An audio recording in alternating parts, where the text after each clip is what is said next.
Yeah, D4G episode 6. Diving it. Diving it. Diving it. Diving it. What do you think about them? Diving it. Diving it. Diving it. Diving it.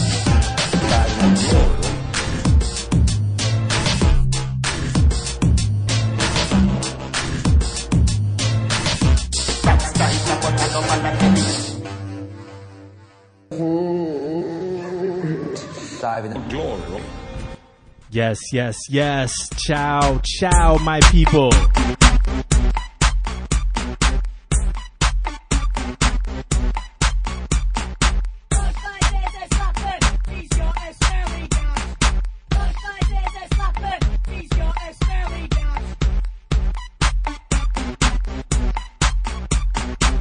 Yes, welcome back, my motherfucking people, to Diving for Glory episode 6 season 2. I am your host, Mr. Pep Corsiola, back from the break in fantastic shape, ready to go 8. What's on the slate, Sir Solomon? Football. Well, let's serve it up like weight on a plate. This week, man, we got Pochettino giving more points to United. No, sorry, that was last episode. Fuck. Pochettino back in the news for the wrong reasons. Los Blancos drop points. Roma fuck up the sauce by getting lazy. And Lyon fight for a point. Also, Big 5 league reviews, Champions League previews, and as always, our prestigious and egregious D4G award section. Goal of the week was tough. All right, we are enhancing Diving for Glory a bit this year, so please tune in as we will be posting every Monday on iTunes, YouTube, and divingforglory.com. You can also find us on Twitter at divingforglory and Facebook as well. Follow, hashtag, subscribe, like, retweet, do all that. And if you listen and you like us, please hit us up on iTunes and rate us like we in the source. 5 mics, son. 5 up. Classical shit, son. Please. All right. Shake hands. Fuck the refs. Adjust the cup. Jerseys tucked. Boots laced. Diving for Glory. Let's go.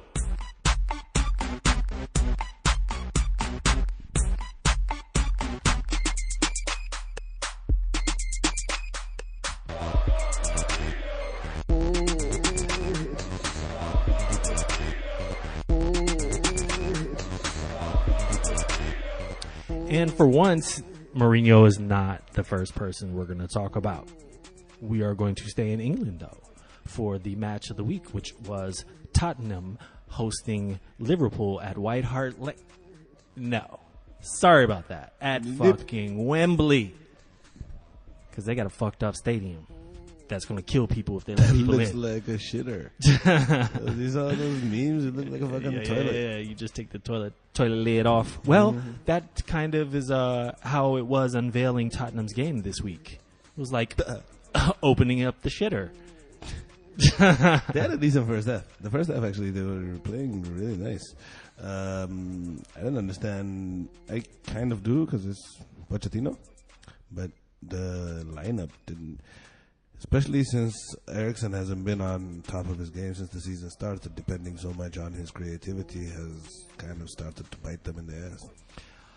Yeah, let's talk a little bit about that lineup he put out there, though. What do you think about Danny Rose starting in this game? Trippier starting in this game? They got worked on those wings. I felt like Lamela was the dude to come in, and things changed when he came in this game for me.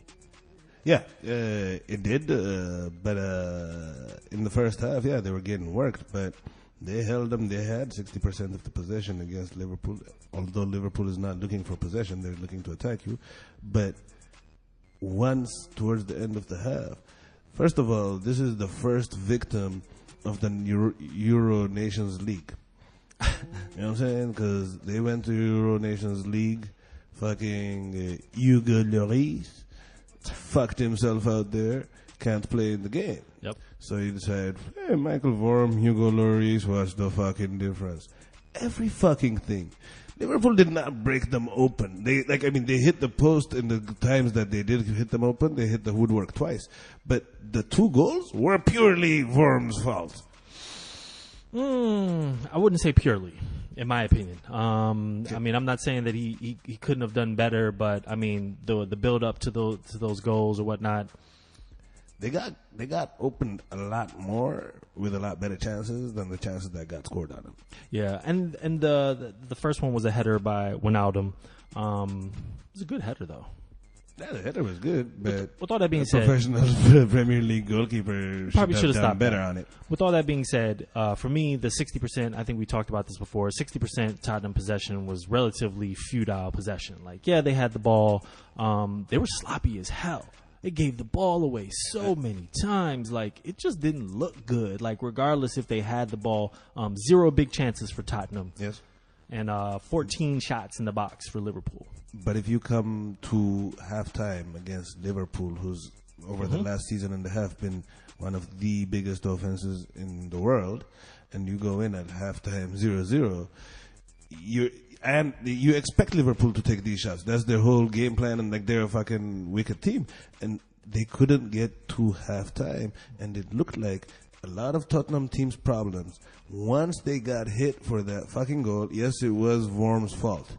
But from that moment onwards, Liverpool was head and shoulders the better team. Tottenham was completely shook. They had no fucking idea. Yes, they were messy initially, but like they were getting in there, they were going back and forth. Like they were also productive. But after the goal, they just went back into the shells. I felt like Dyer had an awful game. And I love when I like so and so looks awful and I go and the stats validate it. Danny Rose was fucking awful. Trippier, Dembele, probably your 3 main defenders in a setup to defend Liverpool had the worst rating games of the team, which is you're going to get terrible ratings playing against Mane and Mo Salah too, though. Absolutely. And Mo Salah and Mane didn't score on them. They did hit the crossbar and stuff, but like, Mane was a beast. Yeah, but without at scoring, the end of the day, these are the games where your right back and your left back are going to look terrible, and Danny Rose has been in and out of the team, barely getting in lately, and to start him in this game, he was going to get hurt. That's my question. Kieran Trippier, I expect him to play. I'm cool with that, and I didn't really mean to mention him. I actually meant to mention Winks. Yes, the midfield of Moussa Dembele, Eric Dyer, and Harry Winks leaves a lot. This is what I meant when I'm like, why are you depending so much on Eriksen? Those 3 made a midfield of James Milner, Gini Wijnaldum, and Naby Keita look like dream team, basically. And the thing that I'm sorry, go ahead. I'm sorry. They isolated those Harry Winks, Moussa Dembele, and Eric Dyer so badly that Harry Kane and Lucas Moura were isolated. Christian Eriksen could not get a hold of this game. Yep. And I think that fucking Pochettino putting out a pussy-ass team like this without creativity, first off, put in Son. Like last year, a lot of times when you had a bad game plan, his speed got you out of it. Mm-hmm. Like now he won something in Asia, so you want to bring him back, whatever. So you're benching him. Good. The Lucas experiment in Sir Alex's time, you come in, you start the season, you score 3-4 goals at the early season, he would have been on the bench by now. Mm-hmm. We wouldn't be watching him and saying like, this dude shouldn't be playing right now. It should be Son instead of him. Mm-hmm. This is the kind of moments that Pochettino misses out on, I think. Okay, interesting. The one thing I would say is it was that midfield for me, for Tottenham, that just didn't offer much. And I saw Eriksen having to drop so far back to like do anything. I'm like, dude, please put Lamella in. And as soon as you put Lamella in, like it opened up Eriksen a little bit. And then you could have also like put in Davinson Sanchez and played 3 back if you wanted to play those 2 really not that good defending right back and left back. Yep. Then why is David, who's outside of like the beginning of last season when he was fucking up a lot, he has been excellent for Tottenham. Yeah. And they didn't. So question, is this I mean, I think everybody would acknowledge Liverpool is the better team. Is there much to be surprised about the result here? We haven't even talked about Liverpool yet, but that's just about the result in regards to Tottenham. Yes, it's very indicative of like Mauricio Pochettino treating big games the same way he treats like big teams the same as he treats the small teams. And yeah, sometimes you get results because the big team is having a bad game, but unless you adjust to a team like Liverpool, like this is not a good lineup that Liverpool put out. Like in the midfield, I've been wondering when it is that Fabinho's going to start. He had Naby Keita, Gini Wijnaldum, who picked up on that warm fuck up and scored a nice goal, and James Milner. They were ready to be dominated. Yeah. Like Keita is nice. He didn't have a particularly good game, and yet they still didn't. Like Liverpool beat them without a good midfield that day. And that was when I switched over to Liverpool, that was gonna be my comment about them. And for me, I mean, it's 5 games in. I think everybody thought they were a contender, but these are the type of things that verify to me that they're contenders because they don't play the best. Absolutely. And they're still winning 2-1 away at Tottenham. Like that's tough shit. Like we can't go from talking all the noise about only Liverpool can only get the points if they play perfect. This is how teams start the season, and when 3 points, it doesn't matter when you get them. In April, if there's 3 points up for grabs, you have to take, that's your priority. And if they're starting the season, now it's only Liverpool and Chelsea that are yet to drop a point in the Premier League. Mm-hmm. So, and they haven't even bought out Fabinho for a second of Premier League action. Mo Salah, since the return, he's got a couple of goals, but he's not yet hit his stride. Yep. Mm-hmm. Roberto Firmino may or may not have an eye. Yeah. Mane has Did you see fucking Vertonghen's finger go all the way to like the second knuckle up his eye? It's gross, dude.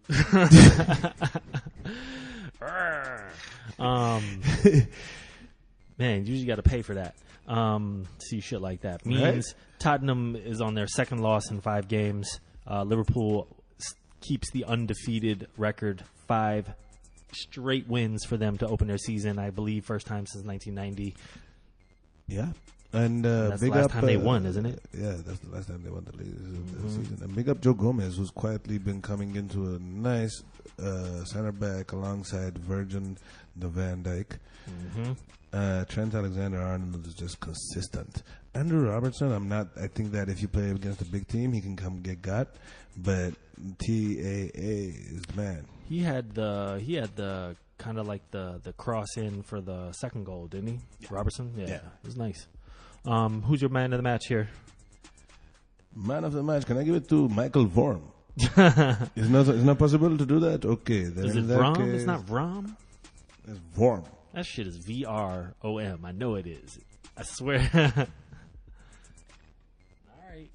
I'm dyslexic as hell because I was like, why are they saying Vorm? I would say Roberto Firmino, like the running between the lines is just awesome, and he picked up on that. You used to be down on him about his positioning and his but like understanding of his runs is really like, if you look at the team like over the course of like last season especially, his runs determine whether Mo Salah and Mane and all of them get to look beautiful. Is like this guy, and I still think that as a pure finisher he leaves a lot lacking, but they cause so much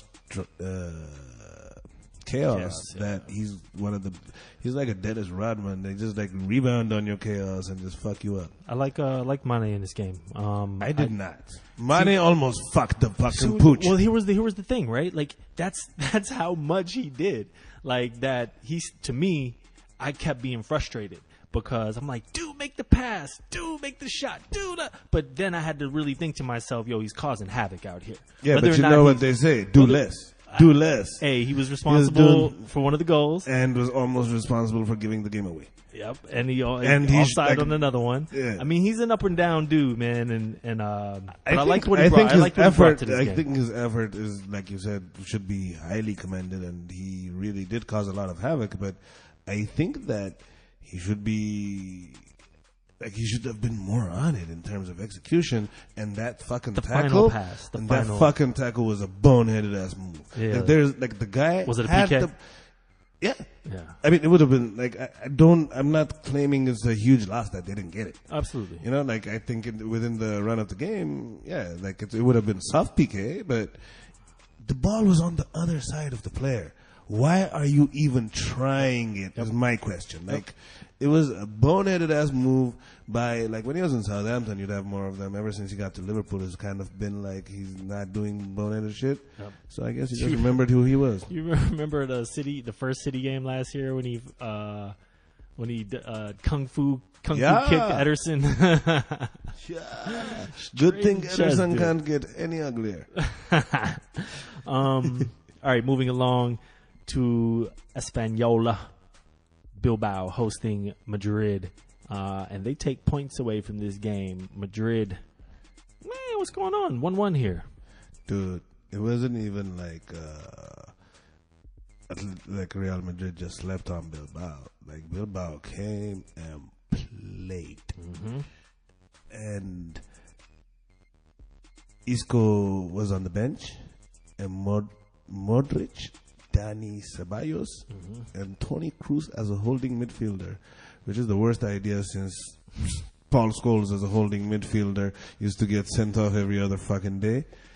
Like, they had that midfield. So Toni Kroos as a holding midfielder sucks. And the coach of fucking Athletic Bilbao man-marked Luka Modric. Like, that's what he put a guy on. Like, he's like, instead of like zonal and waiting for him, whatever, he was like, just stay with him. And Luka Modric was completely taken out of the fucking game. And Isco not being on the field at the same time, and Toni Kroos being held back as a defensive midfielder, kind of struck him. So second half, Dani Ceballos comes off, Casemiro comes on.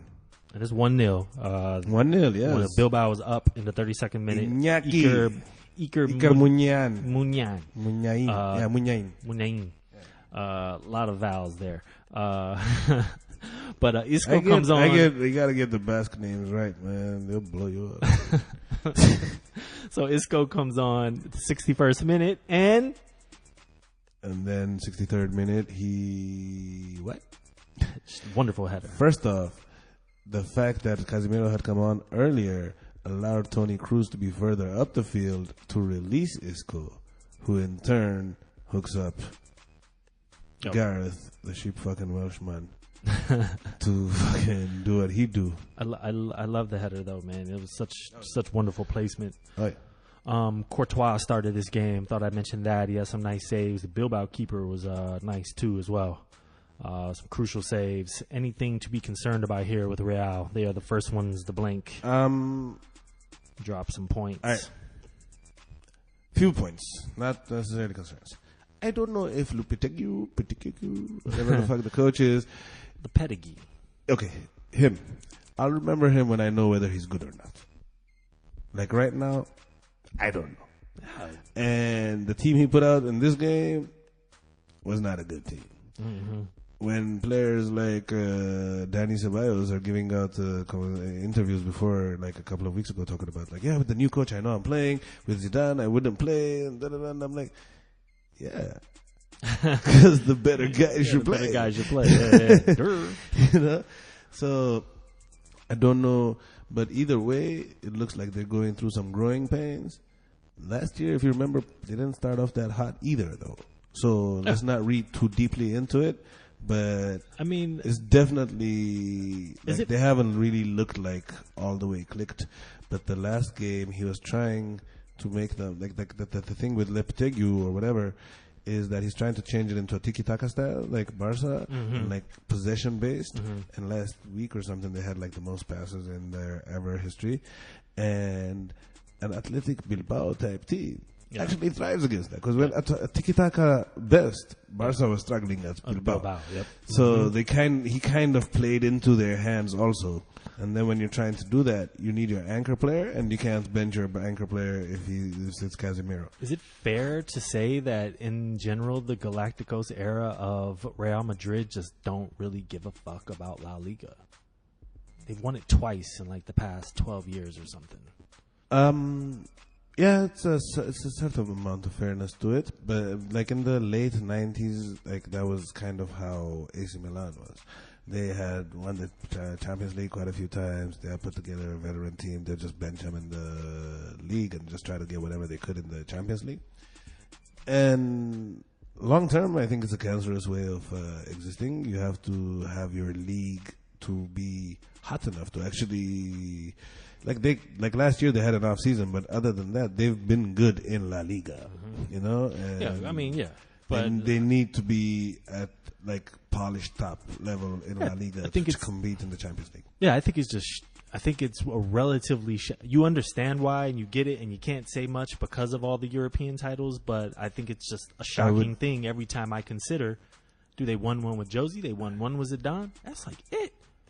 I would agree with you. Other than the opponents are just like Barca, just Barcelona, like super dominant, and they just happen to be in the time of Messi. They've won 7 of the last 10.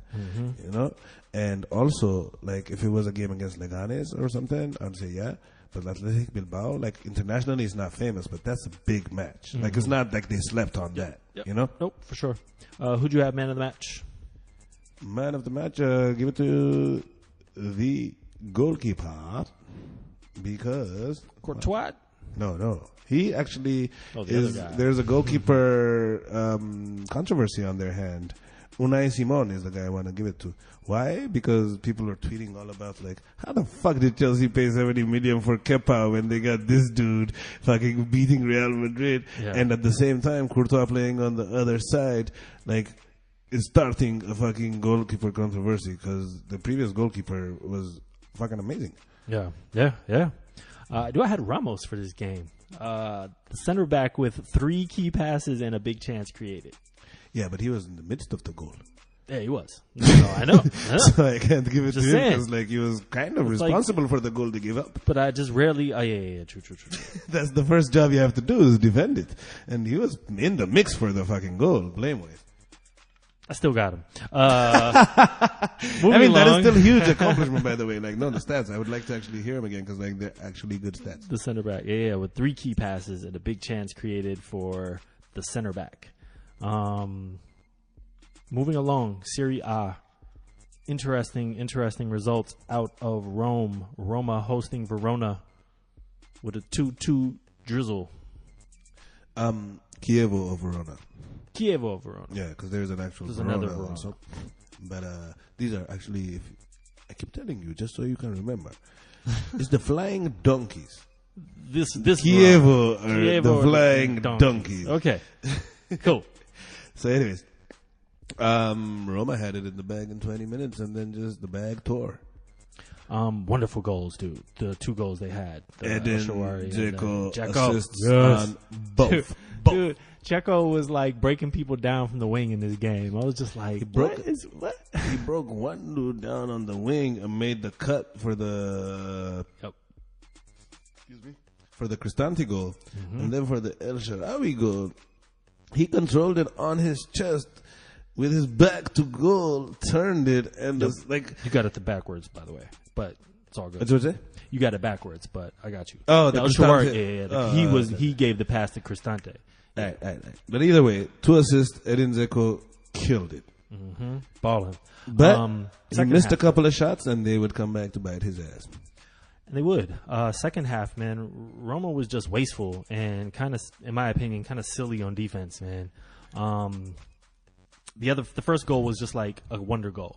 That Verona scored to get back in it. Yes, Stupinski goal was beautiful curler, top corner. But the second one, the 83-minute equalizer, that is unprofessional. That is from. If you want your team to play 90 minutes, train them for like 105 minutes. You cannot start shutting down and like making mental mistakes in the 83rd minute. And they gave it away. Like they had it in the bag. They put in an excellent performance for about 80% of that game. And they deserved not only a win, they deserved a 2-0 win. And then the wonder goal, 2-1, I was like, okay, fine. But they shit the bed. The kid Giaccarini, yeah. He almost took all 3 points at the end. That was nice. To put it into perspective from a statistical standpoint, Roma being sloppy and just not clinical, Verona had 18 interceptions and Roma had 10 shots in the box here. Definitely the Roma midfield and the starting 11. If you look at it, like first off, the whole squad has had a lot of turnover, and then in addition to that, you put in the teams every week don't look the same, so I can't really blame anybody. Like the players wise, because they're that not was one clicking. of my questions. Is there an issue here for Roma? Something to be concerned about? No, they're gonna have a regular Roma season, and they're gonna try to get into the Champions League, and they're gonna lose to some big team at some point. But the Edin Dzeko, El Shaarawy, Cengiz under up front. Yeah, Under played this game. Finally. Yeah, but It was nice. yeah, he was. But it's just a complete change. Like El Shaarawy and Under were not playing that much, and then all of a sudden they're the two starters, and Justin Kluivert is not even on the field. I'm like, why don't you, like, when you rotate, it's supposed to be subtle, you know what I'm saying? The midfield was Brian Cristante, Steven Nzonzi, and Lorenzo Pellegrini. Like, these guys probably Did they don't even know play each other's last year? first names right now. I was like, I don't remember them from last year. Yeah, like, Steven Nzonzi was brought because Barca took Malcolm. So that's, and fucking Alexander Kolarov, man of the match for Kievo. Yeah, That goal, like, he fucked up like 5 times on it. being a City guy and still seeing Kolarov and Zabaleta weekly in lineups, I'm like, I thought they were done 2-3 years ago. I mean, I understand I get that it, you they went to Rome and you They save it, yeah, whatever. Yep. But God, Kolarov was nice last year for them. I mean, he's going to be nice this year too, but that play was... Well, And he has 1 or 2 of those every season since his fucking City days too. Like, you'd be like, what the fuck, Kolarov? yeah. So, man of the match. Edin Dzeko. Okay. I have to give it to him that the 2 assists were spectacular, and he looked like a target man should. Yeah, I got Stepinski, man, just being alert. Oh no, Taking that's the a point. dope as. That's a dope as. It was a nice turn. Yeah, Yeah. it was a nice turn. It was. I wish tough the goals because had happened in the other order for Kievo. I would have given it to him. But at 2-0, you can kick from wherever the fuck you want. we did pretty much. Moving along to Ligue 1, we're gonna look at Cannes. Can't. Can't? There's not a fucking T in there. Cannes. I think it's Can- pronounced Caen. Caen and Lyon, which also finished in a 2-2 draw. This is a physical game, Yes. to say the least. It's actually a proper league matchup, is what it looked like. Every time, what happens to me usually is that I'm like, I get excited about Lyon or Monaco, and so I'm like, expect them to play nice. Where, like, for example, Monaco would play if they're in Europe and they're playing against teams, but like in France, that's the game. So every time you turn it, you're like, oh shit, these people are just fighting again. Nope.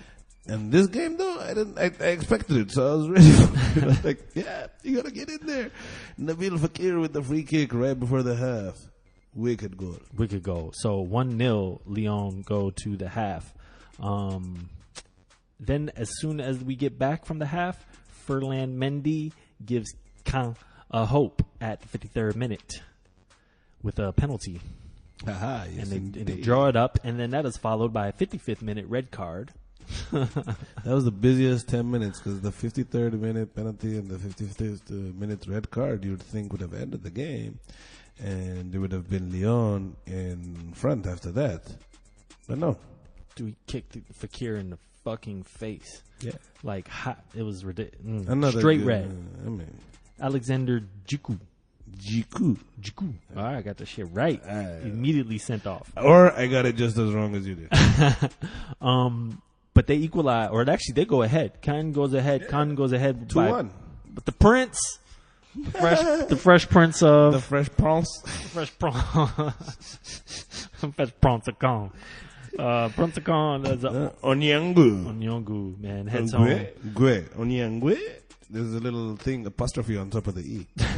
Just, I think that's what he scored with. but what the fuck was Lyon doing as far as man marking? Like, Nothing, obviously. dude was like 2 feet from goal. Yeah, like, like- goalkeeper, step up a little bit. Lyon seemed like they're starting the season the way Nice did last season, where A lot of expectation. a lot of expectations, a lot of the players' heads were turned by a lot of interest from other teams.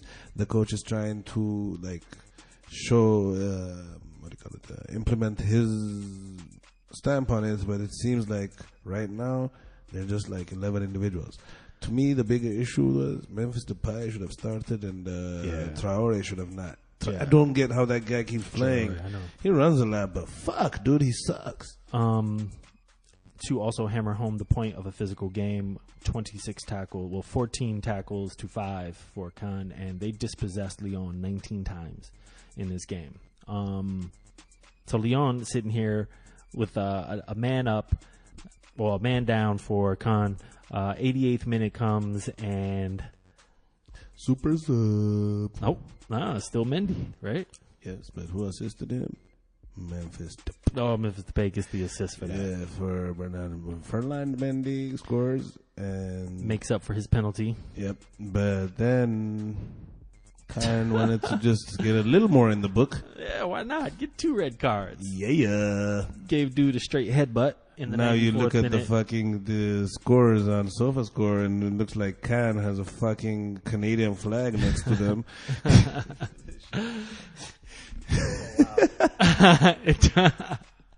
It does. I was like, why do they have their badge? No, it's because they got 2 red cards. Oh shit. So Caen get a wonderful point here. Lyon continue their slow start, man. 2 losses and a draw from the first 5 games. To your point about the slow start, who do you have as a man of the man of the match? I want to give it to Nabil Fekir for taking one on the face for the team and also scoring a free kick. But I'm open to suggestions. Just don't say Traore. The Prince. The Fresh Prince of Caen. For his name. But you know what's funny? France is so fucking gangster that game that looked like a fucking big brawl had how many fouls called? How many? 13 on one team and 15 on the other. Like, that's nothing. Yeah. Because unless the guy is actually there's joints hanging, they're not whistling anything. Yeah, they're not calling that. So that's nothing. Interesting. Yeah. Word them up. That is our back 4. Those are some interesting games. Let's move along to the EPL preview section. Review.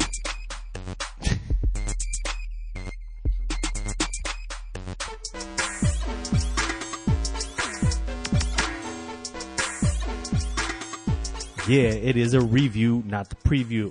We're not talking about that shit till later. EPL, man. Some interesting results this week. We'll start you on Saturday. Newcastle hosting Arsenal, and Newcastle just with the nightmare start to the season as they play like all Big 6 teams. Take another L here, 2-1. Yeah, they play all Big 6 teams. They play all Big 6 teams close. Newcastle's only issues that they can't fucking ever seem to score because they sold Alexander Mitrovic to Fulham, who enjoy using him every week. But Xhaka with a beautiful free kick and Ozil top it off for a 2-0 lead. And in true Arsenal form, they had to make it work. So they let them score late and fuck them up. Arsenal take all 3 points. Chelsea. Torreira for Guendouzi at halftime changed the game, though. Like, Arsenal didn't look like they were doing it. But I don't know if it's because he came in for Guendouzi or because Torreira just came in. Changed the game in a bad way or a good way? Positive. A positive way. They were 0-0 going into half. He came in at halftime, and then they kind of seemed like they got a bit more of a hold of the game. The game was actually kind of shitty. Interesting. Chelsea hosting Cardiff. Chelsea put it on them. This was actually close late-ish. But Hazard. There it is, with the hat trick. Yes. He was ready to play, and if you are fucking Cardiff, 1-0 usually puts you away. They had their lead early. It was just too much firepower. There was no way they're gonna handle Hazard ready to play. No, not at all. Huddersfield hosting Crystal Palace. Palace get all 3 points with a 1-0. Yep. Zaha scores. Zaha injured. Zaha hurt. Zaha talking about his injury. He's like, sometimes I feel like I know I'm gonna get fucking hurt that game. Okay. Like, yeah, you should have pushed for that sell to the big club so you get more protected. Ain't nobody gonna give you fucking calls fucking Palace, playing son. for Crystal Palace. Nah. Record-setting, defending champion, awesome, amazing Manchester City. I thought you were talking about Triple G. hosting Fulham, man. Hosting Fulham. No controversy here, bro. 3-0 City with the victory. Yeah, when your style is balls to the wall offensive football that's not good at defense and you play City, unless you take the future, especially if City gets an early goal, you're done. Like, Yeah. And then they got a 4th-minute goal. yeah, so Tough out there. If my dream for that game was for Fulham to score early, just to see City pushed a little bit, because that was had potential to be a real shootout if Fulham had scored early. But nah. Bernardo Silva, true revelation in this game. Bournemouth. Revelation. Dude, he was just ridiculous. Yeah, but revelation implies that we didn't know about him. Well, you know, if you didn't know, now you know. Bournemouth hosting Leicester. Congratulations, David Silva, on his 350th game. He scored on That's it. amazing. He did, didn't he? Silva law firm, banging heads since 2017. Bournemouth hosting Leicester. 4-2 Bournemouth. What the fuck, Leicester? What's going on here? Dude, I don't understand this Leicester team, but I think it's going to be a long fucking season of a lot of ass kickings. And I don't think they'll get relegated, but I think it's just going to be shit. I'm going to give it a few more games, but I just want to... Bournemouth is not just winning these games. They're winning these games and looking good in their games. Yeah, Bournemouth is looking good. I was making the focus about Leicester because, like, just a couple of seasons ago, they fucking won a championship. So I'm like, yeah, for sure. what the fuck is going on? But yeah, Bournemouth... Yeah, I took a look, and like, they're statistically one of the better teams so far. Joshua King, Fraser, and Callum Wilson, that threesome with the winger and the two strikers, just they couldn't, like, they were coming at every angle. Leicester had no answers. Like, it was like lambs to the slaughter. That slow defense was not in any way able to handle that shit. Yeah, this was 4-0. They pulled 2 back to make it look just fantasy good. Yeah, pretty much. Speaking of fantasy, Watford being 5-0 turned out to be fantasy as they hosted Manchester United and they lost the game in 5 minutes. Yeah, I mean, they're unfortunately for them, Lukaku scores against. They're Lukaku's style of opponent. You know? So, yeah, pretty much. So they had about 3 minutes in the first half that ended it, you know. Lukaku and fucking Chris Smalling, and it was done. And later on, fucking Nemanja Matic gets sent off. So I don't know how much it was worth Manchester United getting this, because like now they don't have that dude. So we'll see what happens. Sunday, we open up with Wolves, Burnley. It was actually a fun game. Wolves got some players, man. Wolves, yeah, they were considered last year a Premier League team in the Championship. They fucking ran away with it. Yep. And Ruben Neves should not be playing for Wolves. Ruben Neves should be not, like, he's too big of a player to even play on a team like Tottenham, I think. And they have quite a few of them. And I was actually the biggest surprise of this game was that Burnley held them to 1-0. They should have. They should definitely. They should have got steamrolled in this fucking game. And Burnley, the worst thing that happened to them last season was making that European spot, and that might end them up very close to the relegation battle this year, because bottom of the table. Yeah, and they gotta stay there for a while because, like, oh, this is your recovery week this week. They got a game on Thursday. Sorry, they are 1 draw and 4 losses, bottom of the table. Moving along, Everton hosting West Ham. And how they hosted them. They said, hey, come here. This is comfortable. Score. Yes, we got you. You got Russians? Oh, okay, we done. Yeah, Arnautovic and what was our man? Yarmolenko. Yes. I mean, West Ham, you know, when they're on, they got some attacking power, man. Yeah, West Ham. I want to see Yarmolenko and what he does in terms of his interaction with Felipe. Arnie and Felipe, because it seems like the coach, first of all, has no feelings towards Chicharito, and also Chicharito is a shadow of what he used to be. So Arnautovic leading the line with the new kid Yarmolenko and Felipe Anderson is where it's at, but they're still a very flawed team, but Everton early in the season is just as flawed usually. Yep. Remember last year? Both of their coaches got fired early in the season. Yep. Currently playing is Southampton at hosting Brighton Hove. It is 1-0 Southampton. Oh, they scored? Yep. Sure did. Ah. That is Pierre-Emile Højbjerg.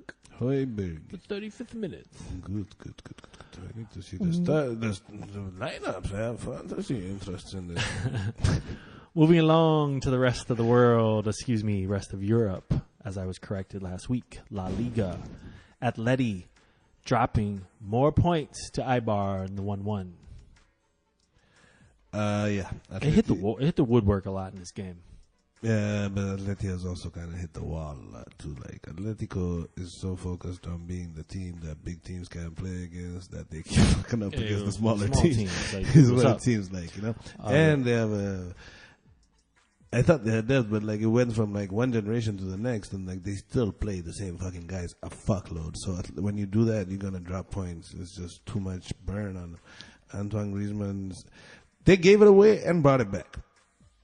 Fans whistling, upset a little bit at this game. Maybe the first time they gave away the game Simeone at the era. 87th minute and got it back in the 94th minute.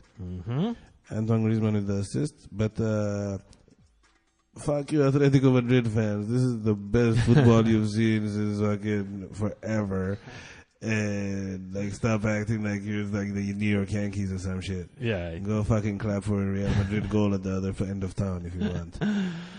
Like, they're booing those dudes. It's like they play the same 11 guys every fucking week, and they're all stars in their national team. So like, when are they gonna fucking rest? And they all play the same. They play the same style, the same way. Like, it's very just physical, taxing style at that.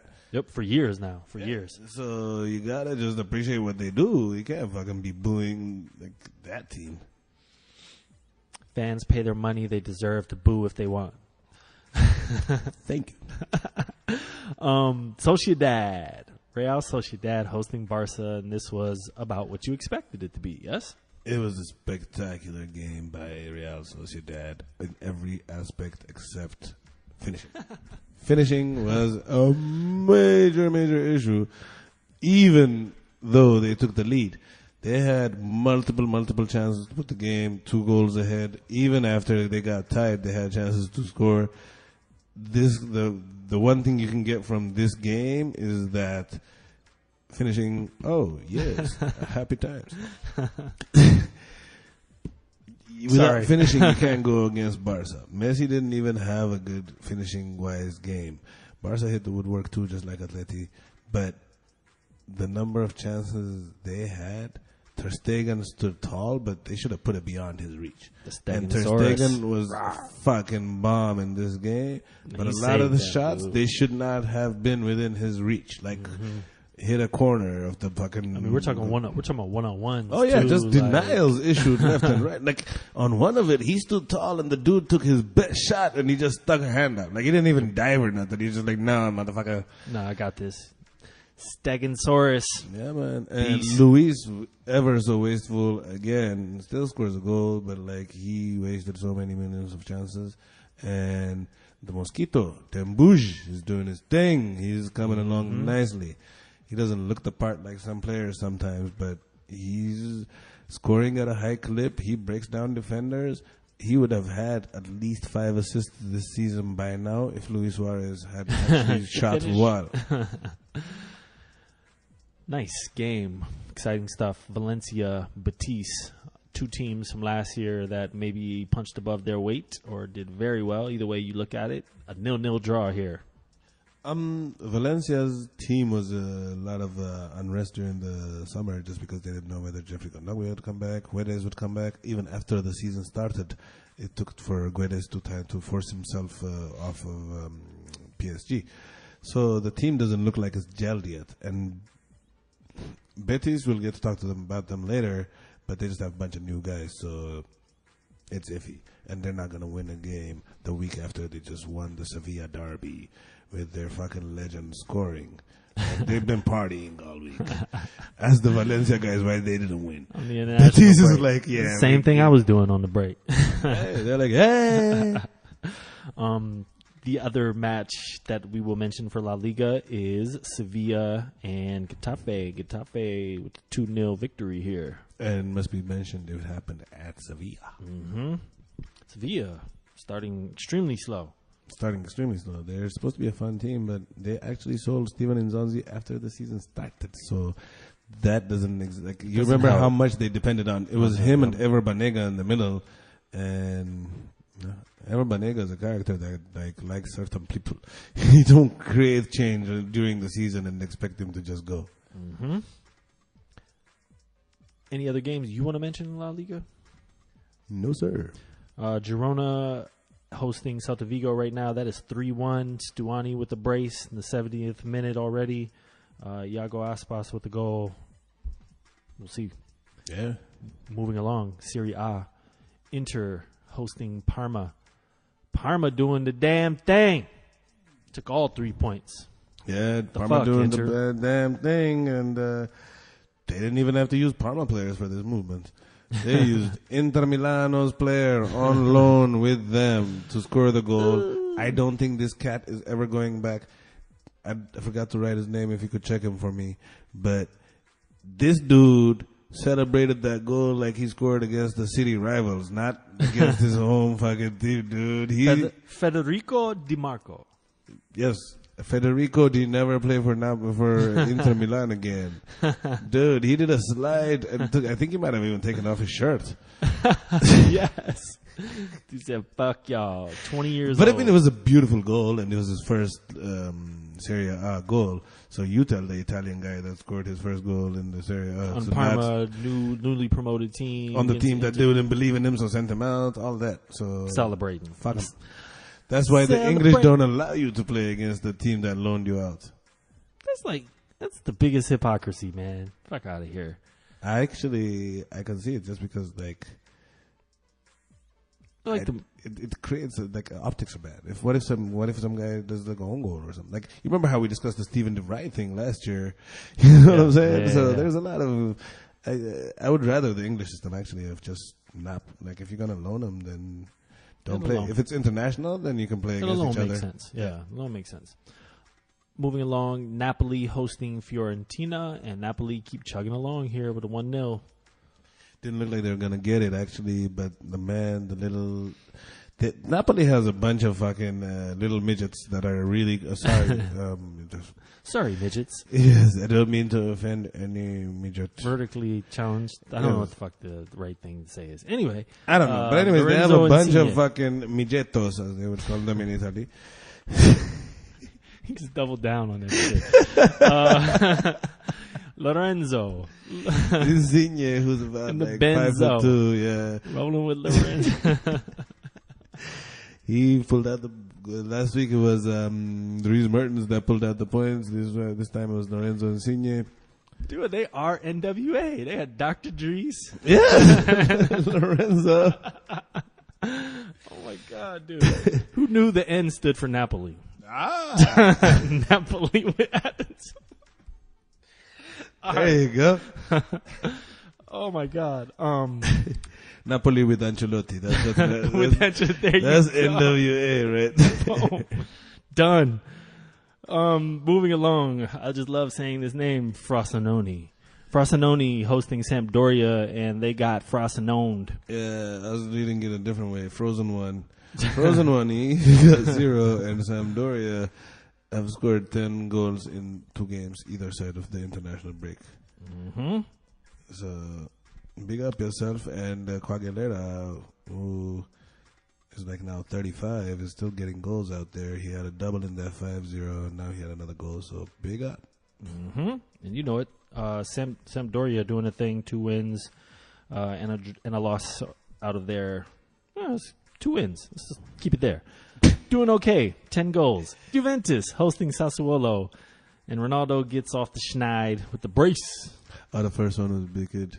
Is that the first one? No, He just tapped it. Yeah, It just felt the goalkeeper saved it. The other guy, the ball was just bouncing, and you just hear Ronaldo's leg just doop. And then he was like, "Yeah, I scored a wonderful goal. I'm gonna do the flying vagina." Of course. They almost lost. They got a red card The in this second game. goal was wicked, passed by Emre Can. Emre Can. Tren. Okay. Yep. Teddy just wrote like Emre Can with the assist, and I was like, yeah, he just can't run. He works in Italy. Douglas Costa ended up with a red card. We're going to touch on him a little later. Oh, he had a hat trick. Yes. Hat trick of another kind. Let's move on over to Germany, Deutschland, Bundesliga, Friday, also known as Borussia Dortmund Day. Dude, is that when their Bundesliga happens? They've already had like 3 Friday games out of 5 weeks. They were hosting Frankfurt here, and they put 3-1 on them. I have an interesting question. If you had a choice, you know how the talk is all about Pulisic last season. Jadon Sancho or Christian Pulisic? What would you like on your team if you could only take one guy? Well, seeing that I'm all about making America great, it's got to be Pulisic. Okay. It's like biased, the youngest man, American biased. to score in the Bundesliga, or the youngest Englishman to score in the Bundesliga. Dude, Jadon Sancho coming off the bench, Yeah. broke 2 dudes with 1 move to make the pass. Dude, bad Look man. for that. And he is also like one of the English players whose kind of growth was from street soccer, so he is rare. You see him nice. do a lot of moves. Like a lot of English guys are very vertical. Like they make the pass, they make the square pass, you know? And Jadon Sancho is somewhat creative, and his choosing Dortmund as opposed to staying with City was so that he would develop, and he's developing beautifully. And never mind who's better, Christian Pulisic and Jadon Sancho, I hope they play together for a long time. Bayern hosting Bayer Leverkusen, 3-1 Bayern. Bayern took a L in this game, though. He is. And Arjen Robben Did what he does. but Bayern got hit with some injuries, and it's not fun, but they'll still win the league by 25 points by February 27th or something. I wanted to mention Fortuna Dusseldorf Oh, yes. beating Hoffenheim 2-1. 86-minute equalizer and an 88th minute winner. Hoffenheim, another one of these teams from last year that's just starting slowly. What happens is, especially when you're one of the smaller teams, you know how there's this thing called FIFA hangover, international hangover, right? So your players were fine, and then like now you make the Champions League and you finish in, third in the league and all that. Now there's turnover, there's anxiety. Like people are not overlooking you. You can't steal points anymore. And Fortuna, now all of a sudden they're looking at a Hoffenheim game like, that's the game. That's the game. That's the big game. Dusseldorf. Borussia Mönchengladbach hosting Schalke 2-1, and Schalke winless so far. It's pronounced Schalke the same way it's pronounced Porsche. Schalke. You have to finish it. Porsche. Yes, like that. Schalke. Okay. So Schalke is they got rid of Max Meyer, they got rid of Draxler. So they're getting their asses handed to them, and they were not that good last year. They had a good run, but they were not a deep enough team to lose players and keep going. So It's tough out there. Bottom of the table. yeah, rent's doing all the money spent.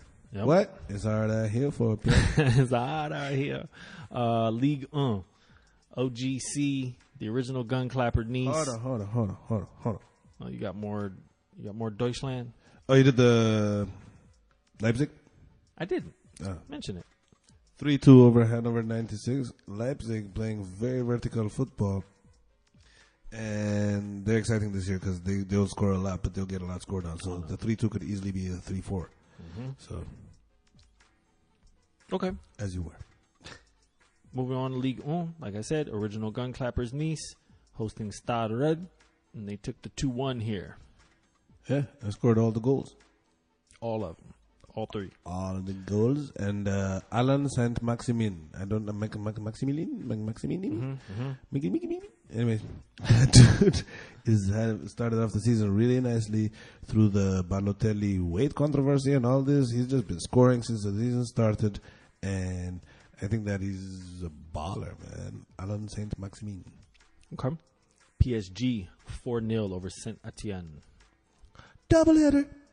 Yeah, it was nice. Some nice goals. No Neymar in this game. He Nice goals and a lot told of the misses. coach he wasn't going to play. And that's the funny story is because like he was sitting next to Mbappe the whole time, and nobody was talking about how Mbappe wasn't playing. Exactly. Like who's better is one question. Who's the bigger star? We know that. Yeah, we know. For now. For now. Oh yeah, for now, definitely. One other result I'll mention from League 1, unless you have something else, is Toulouse hosting Monaco, and they take the point. Monaco just drab, awful so far. Hell yeah, that's Marseille with the 4-0 with the most beautiful goals in France. For sure. Marseille over Marseille over Ginkamp. Guingamp, Yeah. the Chinese-sounding team from France. Sure. Depending on how you look at any of these French names, it can make them sound Chinese. They give you all the letters. You have fun with them. 4-0 smash there. I think that I was actually reading, but I also completely agree that Marseille is going to be the second best team this year after PSG. And the Monaco game, the goal that the Monaco kid, I forget it, Yuri Tillemans, Yes. scored. Nah, That needed VAR off the crossbar. Yeah. Was spectacular. It's a bullet. We have the League 1 top 5 goals of the week will be tweeted tonight right after we tweet this show. Yeah. Let's move along. Let's move from the leagues to Europe. Champions League preview. We'll look at some of the bigger games here. Tuesday, we get it cracking. Monaco Atleti. Two teams that have been good in Champions League over the past few years, struggling at the moment. Yes, and also two teams that are ideological opposites. Exactly. Balls to the wall offense against beat your ass up defense. It sounds like it could be fun. I think it's going to be a lot of fun. At Monaco. Yes, I think as Monaco, that fucking shit stadium that never fills will probably get... Just get full. Yeah, it should. Nice. Who you got in this game? I'm going to go with Monaco. I like a draw. At home. Yeah, Okay. draw sounds decent, but I think Monaco might take it at home. Atleti seem a little... They don't look on speed yet. Like the return later in the group stages, I might still take Atleti, but they don't look good right now. Yeah. Inter hosting Tottenham. Again, same type deal. Two teams that are kind of in a moment of struggle. Yeah, different reasons again. Like Inter because they bought too many players, and Tottenham because they didn't. And again, ideological differences here. Yes. Since our theme. One very offensive transfer market and one very defensive. But It's a totally like mystery game. Yeah. I think at this I moment. think so. And I it think makes so. it interesting to me. a couple of weeks ago, I watched a game where Rajan Angolan was put in as number 10 for Inter, and he did a good job. And last week, some kid that they loaned to somebody else fucked them up, and Mauro Icardi might be there. Like, they're in a serious limbo, but I think that Spurs are in a better position right now, and it's a big test of Spurs' mental. Because other than the mental, there's no reason that Spurs should be dropping points to Inter. They got to do, in my personal opinion, they got to do something about the rotation with the striker. Like you got to. I feel like two of them's cool. Two of them every week is not cool. I think you need to pick. I think you need to run with give Kane a rest. They always say that for whatever reason, just because. I'm not necessarily blaming his performance. Or just blame a few games on his own. Yeah, exactly. But I think that Son returning is going to be big. He's going to hit the ground soon, and Yep. International break. My man Son was fighting racism. They're playing against Chile. Dude's making slanty eyes, racist jokes on him.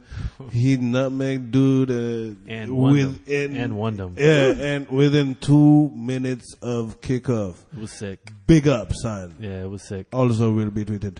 What I would say is the biggest matchup of the first round of games on Tuesday, or total for this whole, this set of games, Liverpool hosting PSG.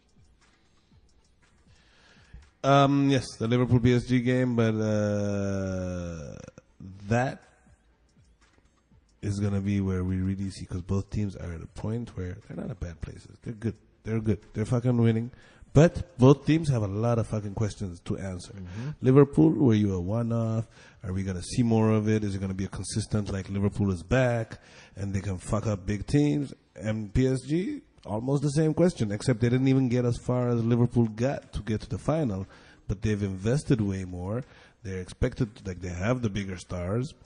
And a lot of power, a lot of star power in this game, man. It should both, especially if you look at the offensive, it's just wicked artillery coming to town. Mm-hmm.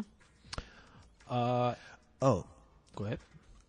Big up on hooking up the Brazil game, because all the people that I watched in that game, Neymar did not play. Phil Coutinho off the bench.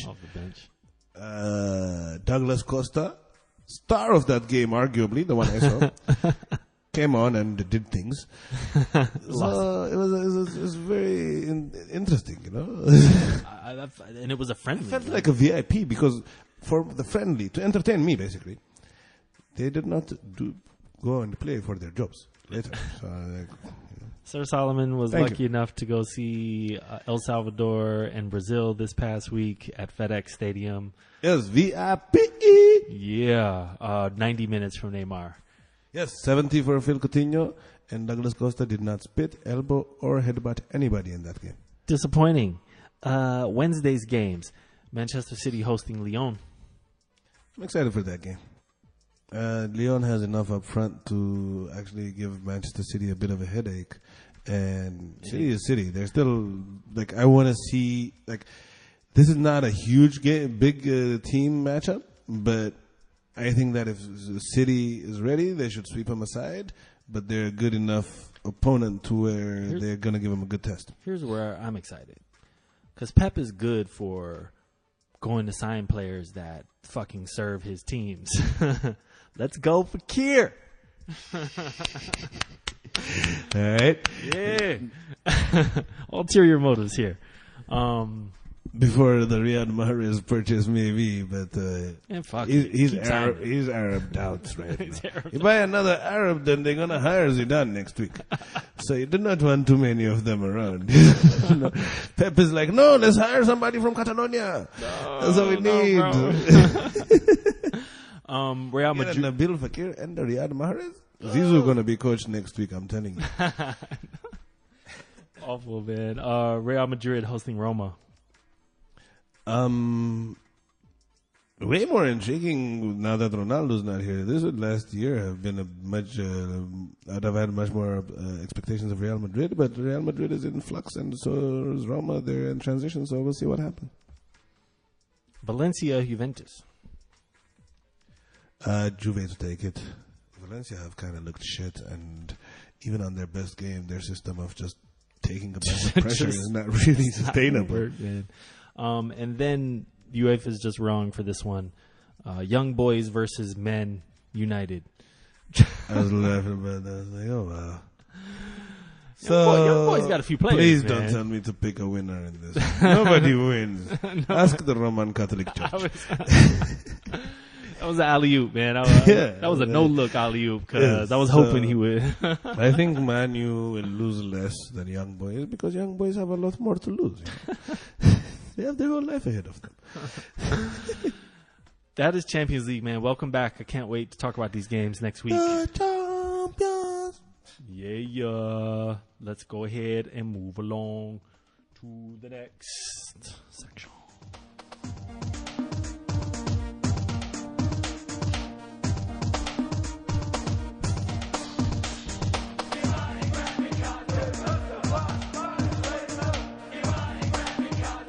Hasta la vista, baby. Yeah. All right. In keeping with our new format of profiling teams that you may not be super familiar with, this usually. week we are, well, you know, this week we'll be looking at Real Betis. Sir Solomon. Yes, don't worry, I will not be racially profiling them, but just a sporting league. So, Real Betis Balop. The Spain fans would be disappointed. I know, they're like, nah, we're supposed to judge you. Anyways, Betis is Sevilla's other team, and they're from Andalusian city of Sevilla, which is one of the biggest in Spain, etc., etc. And they have a long history of being an entertaining team within La Liga, but like they go up and down. Real Madrid, Barcelona, and Athletic Bilbao are the only teams that have never really actually got relegated, you know? So in the early 2000s, around 2004, 2005, they had like Danielson and a few other cats, and they were doing their thing, but they missed out on the Champions League in the last game of the season, and the next season their star striker was hurt, etc. So they started off slow and ended up within a season of being relegated. So since then they've been going back and forth, and as a team that has just come back, like in 2015, to the Premier League, I mean to the Primera, they hired in May 2017 Lorenzo Cerro Ferrer to take over as sporting director. This dude comes on and just completely just decides the team needs to change because he wants a culture shift too. And right now there are only 6 players from the squad that when he took over in 2017 May. Man, 3 of these. Hold up. You mean a year ago? Yeah, about a year and a half At the ago. very end of the year and a half. Yeah. Wow. So in 3 transfers, 3 transfer windows since he's come over, he's completely got. And out of the 6 players I'm talking to you about, 3 of them have actually gone on loan. They're just still on the books. So out of the 25-man squad, there's 3 guys still there. One of which is legendary Joaquin, who used to play there back in the day. Left, went all over the place. He's a club legend, one of the greatest players of all time. And last week, he actually, like right before international break, he actually scored the winner in the Sevilla derby against Seville. So what they were trying to do was find a manager that would play good, offensive, entertaining football, and then go work on the leakiness of the defense, which is a very big problem. So they got Quique Setién, who's a really underrated coach within Spain, and Lorenzo Ferrer provides him the players. And the first big move they did last January was to get, I don't know how they managed Dortmund to allow Dortmund to give Marc Bartra to them. This brings the defense closer. He's actually a defender that has played for Borussia Dortmund and Barcelona. And once he came there, William Carvalho followed. And their system is to get loans and players whose contracts run out. So that's a big expense that they're trying to eliminate, you know? So after moving 16 players in 3 months to start the project, okay, he got rid of 16 fucking players in 3 months. And then his last season, after finishing 5th, he still sold a majority of the team, right? And free and cheap players and then you get William Carvalho from Sporting Lisbon, because as we talked about Sporting last year, their fucking president hired some thugs to come beat up players. So William Carvalho got to get out of his contract because of the working conditions. And that is how Betis get him, even though like Manchester United and the people were trying to get him. And they got Barahan from Middlesbrough, who they loaned and they signed from them. They got Japan's Inouye, who was playing in Spain, ran out of his contract, got him on a free. Sergio Canales, he was playing for Sociedad, ran out of his contract, got him on a free. Both goalkeepers they just signed in the summer on free. And then they got the Mexican Cuadrado, And it's a veteran team that's designed to entertain. It's going to be an up and down season, but look for them to finish between 4 and 7. And if you want to just watch good football and you don't have really that much on the result because it could go either way, you should watch Betis. Okay. I like that. That's good stuff. Just as an update, Girona over Celta Vigo 3-2 in the 90th plus minute. Or they're in stoppage time. Stoppage. All right. Awards for the week. Prestigious and egregious. The dude of the week goes to Zlatan Ibrahimovic is a Swedish hero. Yeah. Vicious goal. I know we don't do MLS, but Zlatan forces us. And at the end of the day, dude's like a European player, man. Fuck that. All 483 goals or whatever he still scored. apologize for calling Zlatan Ibrahimovic the dude of the week. All right. Here's Zlatan. All right, man. It's the Miller Lite soccer thing. But anyway, Hey. 500 goals, man, and in emphatic fashion. The only active player that's not known as Messi or Ronaldo to have 500 goals. 500, yeah. And the way he did it was ridiculous. It was like a reverse taekwondo spin roundhouse. For shits and giggles, he's also a black belt in taekwondo. Dude, love it. It was an awesome goal. Please check it out if we haven't tweeted it to you already. Goal of the week.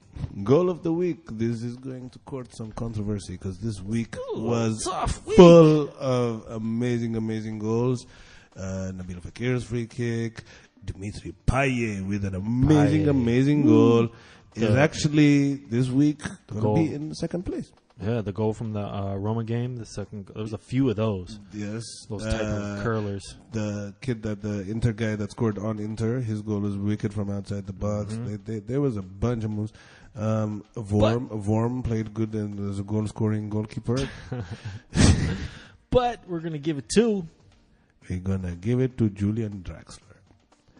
After PSG decided to rest Mbappe and Neymar. Yes, people, Mbappe was rested too. Why are we only talking about Neymar? Since that happened, him and Angel Di Maria came into the game and they proceeded to miss a lot of chances early while they got into their groove. But this dude scored a goal where they crossed it to him and he headed it up to himself and then ran after it and headed it again without it touching the ground over the goal, chipped over the goalkeeper's fucking head. I've never seen anything like that. Dude, nobody has. It didn't even make top 5 goals. Yes. On the league on top 5. Because the guy Ridiculous. that organized them is like, what is this merde? I've never seen no merde like this before. This is a mad boot. Yeah, no, this is not a good boot. What a boot. Draxler, man, I like that kid, man. Like I think I mentioned to you during the week, I wish he would come to Premier League. I think he could do some work there. He ate up Barcelona a few years ago in Champions League, man. Yeah, He was a monster. He's a spectacular player, but I don't understand I get that they're making a fuckload of money, but you're missing too many fucking games, dude. Like, you're too good to be a starter, and you're not good enough to be a starter over the guys that you're sitting behind. Yeah, just So, just fucking leave. Yeah. Try to be the big fish at one of the smaller clubs. They'll fucking buy you a Maserati or something. It's true. Season debut of What Happened. Oh, yes. I missed you. In a game that they are winning, that the highly coveted new player broke his duck and got a double. All we should be talking about is Cristiano Ronaldo's celebration. In the injury time, Sassuolo scored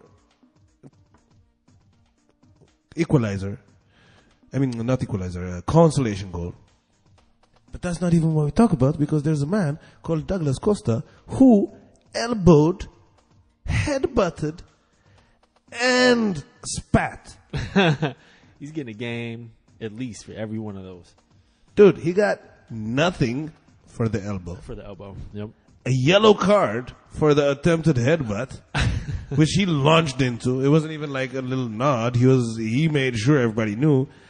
And I don't know how that was a yellow card. So at this point, count your fucking blessings and go home, right? The old lady. So the dude was just standing right next to him. It wasn't even, if you looked at it, there was no hold me back moment. There was nobody between them, nothing. Talking to him, and you just see him look straight at his face and just loogie. Just blah. The old lady. Which is the most demeaning thing you can do to somebody, by the way. Spitting is the worst Hell fucking yeah. thing, dude. Hell yeah, dude. I know that's not arguable. There's worse things you can do, but like fucking spitting is shit. It's pretty bad. The Fucking old lady. slap, punch, something. The old lady has a black hand. Word up. La What vecchia happened? puttana. Upcoming league games next week. I'm not mentioning Champions League because we already did those. EPL, I pegged Manchester United hosting Wolves because it is just a golden opportunity to see another Mourinho meltdown. And this is very likely to happen. Because this Wolves team plays football, and if Mourinho tries to do we got a 1-0, so we're going to sit back, they're going to lose 3-1. So that At might home. actually be a variable game. Yeah, it's possible. Depending on what happens in the Champions League, if Valencia does some work on him and then they turn around and they get rocked by Wolves, he might be out. It's possible. It's certainly possible. Yeah, man. Young boys, you mean. Sorry. Yeah. The young If Manchester boys do United work. get fucked by young boys as opposed to the other way around, then he might have some things to explain. The young boys and the Wolves. It's tough out there. Serie A. Sampdoria hosting Inter. That could go either way. Right now, Sampdoria plays more like a team, but Inter has a lot more upside. La Liga has a pretty busy week coming up. Getafe hosting Atleti. Getafe gotta always give respect to, especially if you're At Atleti home. and you're playing this kind of bullshit. It doesn't really matter. Getafe, when they click. But like Atleti is also like that. Like they either perform or they don't. Some days they just dud. Yeah.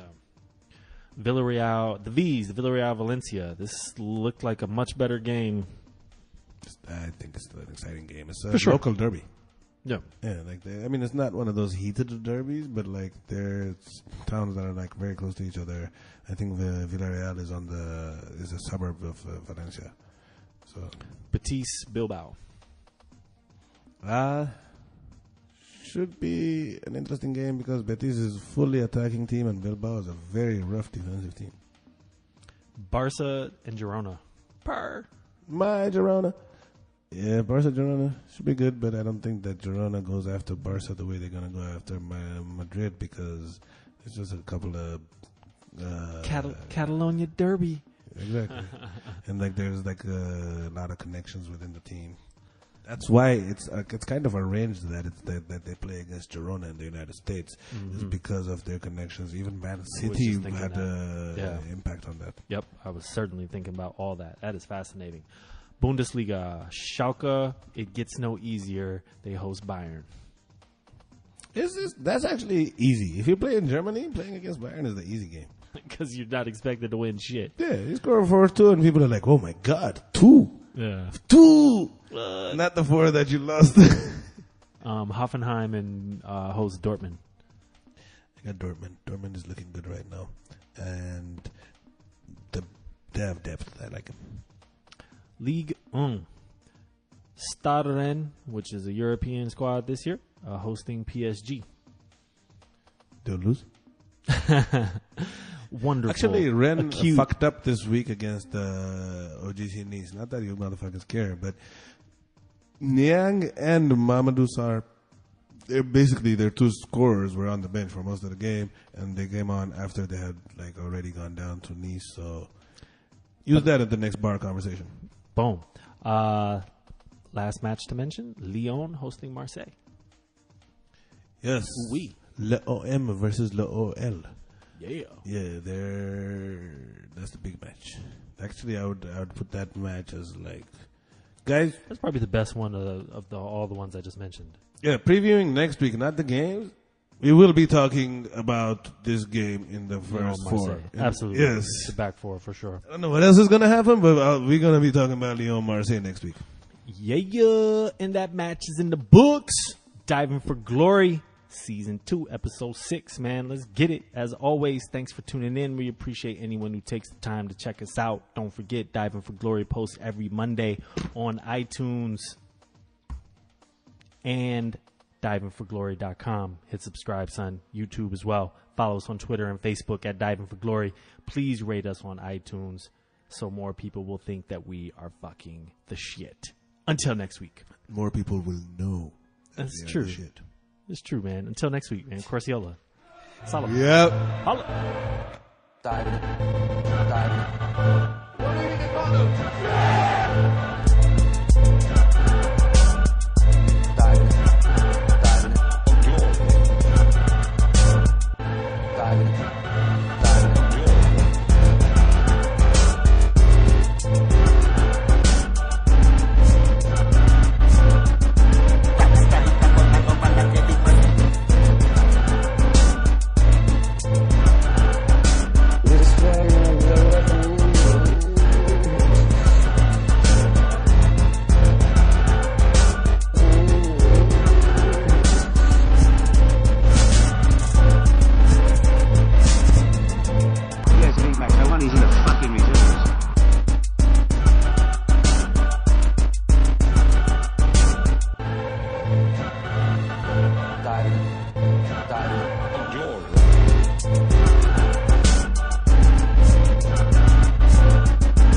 He's not a man.